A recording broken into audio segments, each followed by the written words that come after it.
Hello guys! Welcome back ulit sa ating channel. So sa videong ito ay pag-uusapan naman po natin ang mga lucky and unlucky combination ng mga kulay. So ating uumpisahan sa mga lucky combination. Sure. Narito naman ang mga unlucky colors combination. Number 1, green and yellow. Ikinokonekta ng green and yellow ang elemento ng wood at elemento ng earth na kung saan ay kombinasyon ng solong panig. Ang berdeng kulay sa kombinasyon na ito ay nagiging sanhi sa dilaw na mawalan ng ningning at kinang na magiging sanhi na liwanag ay lalabo at mababawasan ng mga resources.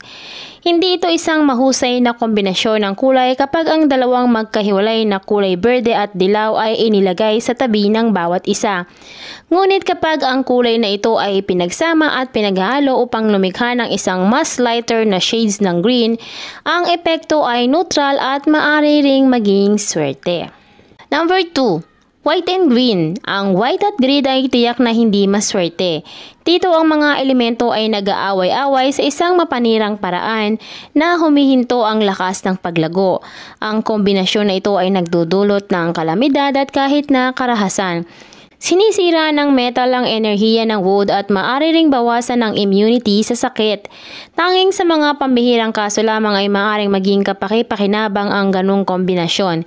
Ngunit ito rin ay pansamantala lamang. Ito ay mas okay kung iiwasan. Kung nais mong gamitin ang kombinasyon na ito, ipinapayong dagdagan ng berde at bawasan ng puti. Number 3. Red and white. Ang red and white ay katulad din ng isang kombinasyon na nagsasaad ng digmaan dahil ang fire na pula ay sumisilaw sa metal ng puti. Hindi inirerekomenda ang kombinasyon na ito maliban kung ang puti ay prominent bilang na magbibigay ng pula na hindi nakakapinsala. Number 4. Black and red. Ang black at red ay nagpapahiwatig ng pagkakaroon ng fire at water, dalawang magkasalungat na elemento na may itip na pagsira ng pula. Ginagawa nitong kombinasyon na ito ay ang potensyal na mapanganib sa lakas ng pula at sa katunayan, ang dalawang elemento na kinakatawan ay magiging agresibo kapag magkapares. Mas mahusay na maiwasan ang kombinasyon na ito dahil nagdudulot lamang ito ng pagkakaiba-iba at mga problema kahit na sa una ay magdadala ito ng magandang resulta. Sa huli, ang kombinasyon na ito ay hindi hahantong sa napapanatiling mabuting kapalaran. Ang isang kaugnayan ng pula or itim na kombinasyon ay ang pula or asul na kombinasyon na kung saan kapag pinaghalo ay lilikha ng kulay lila.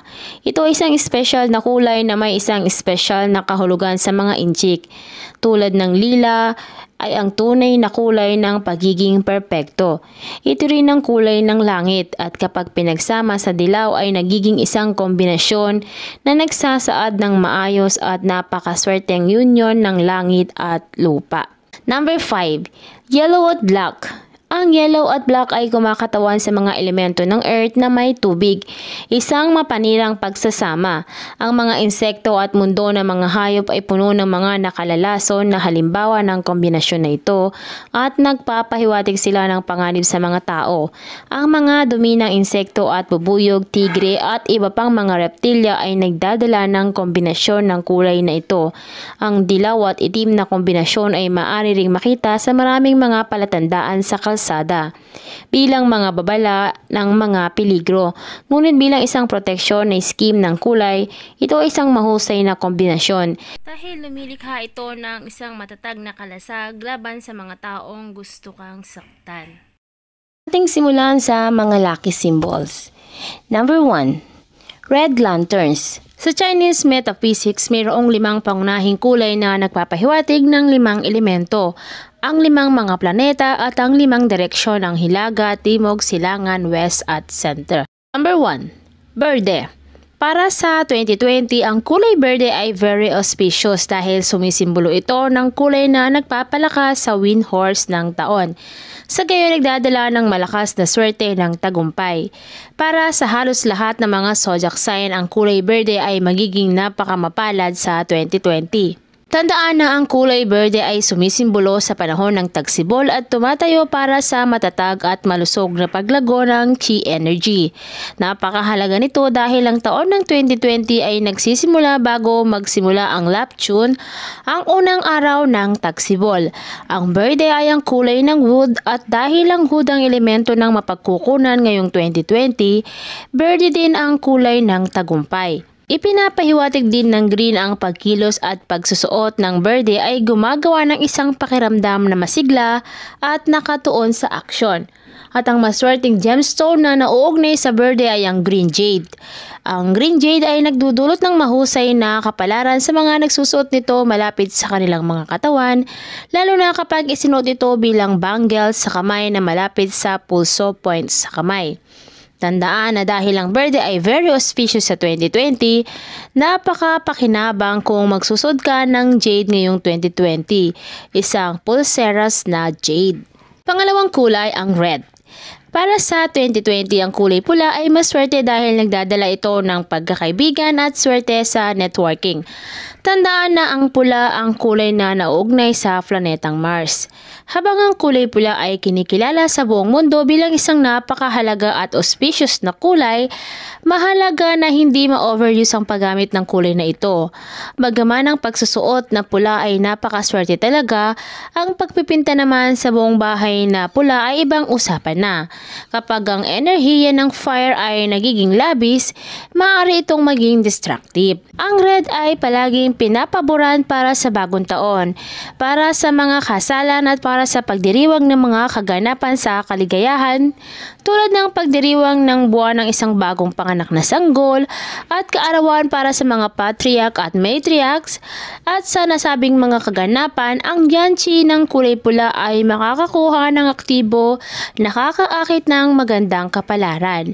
Ang pula din ang paboritong kulay ng mga temple at restaurant dahil pinaniniwalaang ito ang pinakamakapangyarihang kulay para sa pang-akit ng mga customer at kliyente. Muli, hindi dapat sobra-sobra ang paggamit ng pula kahit nasa mga pampublikong lugar na ito. Yellow. Ngayon 2020, ang kulay dilaw ay kumakatawan sa katalinuhan at pagkamalikhain. Ito ang kulay ng earth na nagdadala ng katatagan at pasensya at ginagawang isang saligan at makatotohanan sapagkat ang earth ay labis sa taong ito. Ang dilaw ay palaging isang marangal at mataas na uri ng kulay na nauugnay sa mga mandarins at korte. Ang mga inchik ay palaging pinararangalan ng kulay na ito na naiugnay ito sa imperial authority, dilaw na kulay ng anak ng langit, kulay dilaw din ang kulay ng emperor. Ito rin ang kulay ng Yellow River na nagdadala ng kinakailangan tubig sa bukirin ng palay at butil. At ito rin ang kulay ng dakilang bansang China mismo. Number 4. White. Puti ang kulay na nauugnay sa elemento ng metal na ngayong 2020 ay ang elemento na nagpapahiwatig ng tagumpay ng kayamanan at pinansyal. Ang iba pang mga kulay na nauugnay sa elemento ng metal ay ang kulay abo at ginto. Pareho sa mga kulay na metal na ito ay kumakatawan sa pera, kaya't palaging itinuturing silang isang maswerte. Ang planeta ng metal ay Venus. At ang panghuli natin ay ang blue or black. Ang parehong kulay asul pati na rin ang itim na nagpapahiwatig ng dumadaloy na tubig na nagdadala ng pagbabago at mabilis na communication.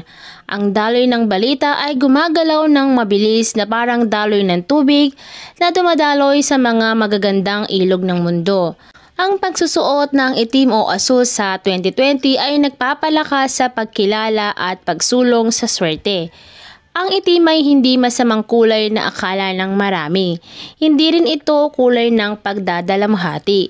Gayunpaman, hindi ito pinabuburaan sa mga pagdiriwang at mga okasyon na pagdiriwang. Iwasan ang pagsusuot ng itim sa kasal ng isang tao o hapunan ng kaarawan dahil sadyang hindi ito isang magandang bagay na dapat gawin. Hindi dahil sa ang itim ay nagdudulot ng masamang kapalaran, ito ay dahil ang kulay itim ay nauugnay sa madidilim na espiritu ng gabi.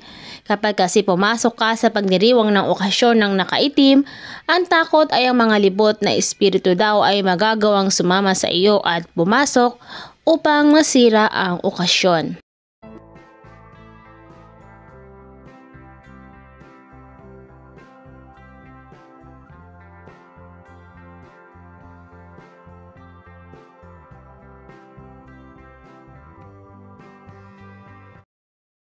Join Fireman Sam in his action-packed adventure Fire and Rescue.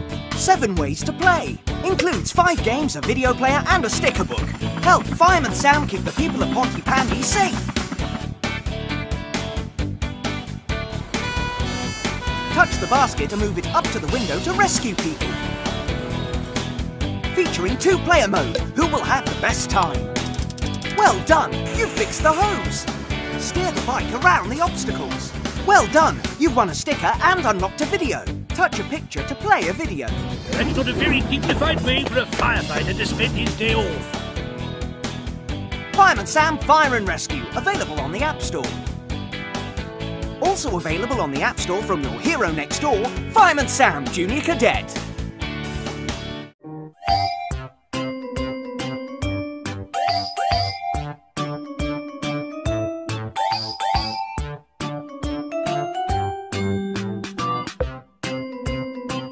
Dati ang aking buhay ay kulang sa sigla. Gandang taglay ko ay hindi nila makita.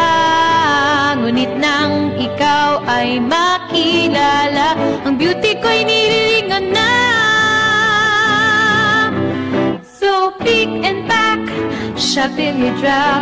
Sa isa shop, gaganda ang buhay. Pick and pack, shop till you drop. Sa isa shop, mundo'y magiging makulay. So pick and pack, shop till you drop. Sa isa shop, gaganda ang buhay. Pick and pack, shop till you drop. Sa isa shop, mundo'y magiging makulay. Mundo'y magiging makulay.